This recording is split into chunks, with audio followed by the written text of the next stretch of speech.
Business Today is brought to you by... Shouldn't banking start with you? After all, it's your life and we're just one part of it. So no matter what life throws at you, at Scotiabank we guide you through it with people who actually listen and with services that enable what matters most to you. Because at Scotiabank, it starts with you.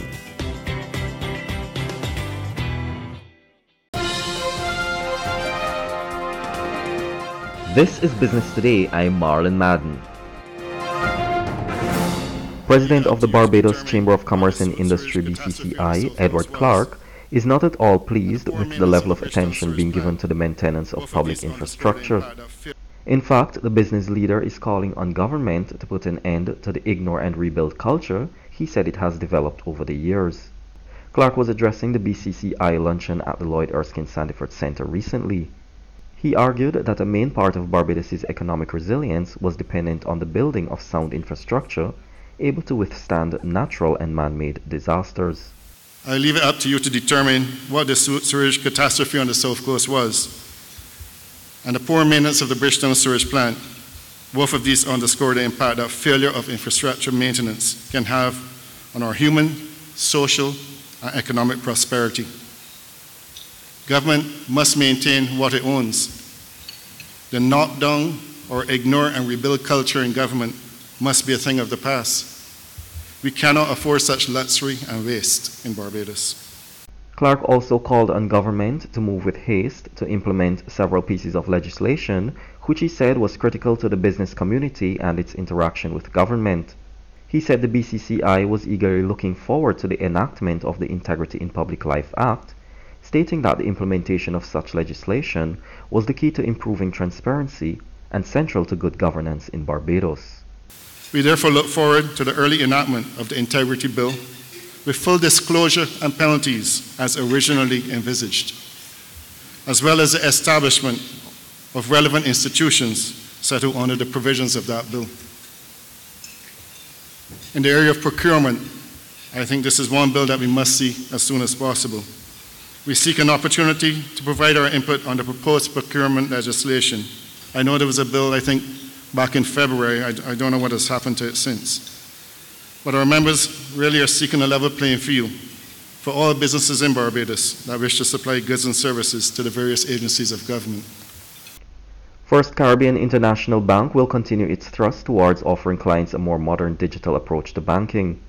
This pledge has come from Chief Executive Officer Gary Brown, who said there have been too many complaints from clients over the years about long lines. In this regard, Brown said the banking institution will continue to place greater emphasis on the promotion of electronic banking. This, he said, would come with a lot of benefits to clients, insisting that the answer was not adding more tellers. We want to promote self-service convenient banking through a variety of digital channels that complement our existing channels and branches throughout the Caribbean. As a digitally enabled bank, we'll be able to simplify and increase the ease of banking access for all of our clients. We want to see an end to the long lines in the banking halls, where you can do simple transactions today over the ATM networks, through internet banking, and through your mobile apps. We're embracing the concept of a modern digital bank, digitizing client records, and providing access to our banking facilities wherever a client happens to be in the world. And like every change, it'll take a little bit of getting used to.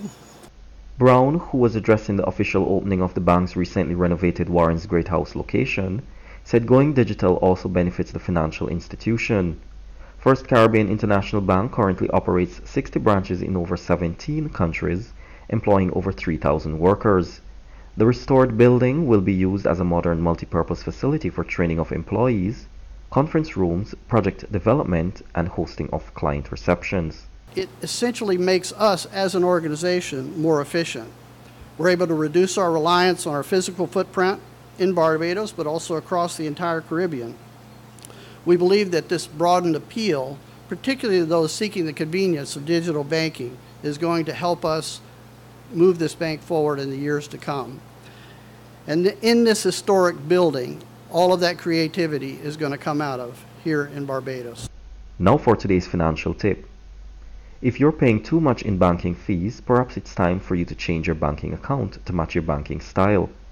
Paying bills online and setting up pre-authorized payments, transfers, and deposits are simple ways you can save a lot of time and money. That's been Business Today. Join us again on Thursday. Until then, you can get more business and news by logging on to www.barbadostoday.bb, subscribing to our e-paper, and liking us on Facebook. I'm Marlon Madden.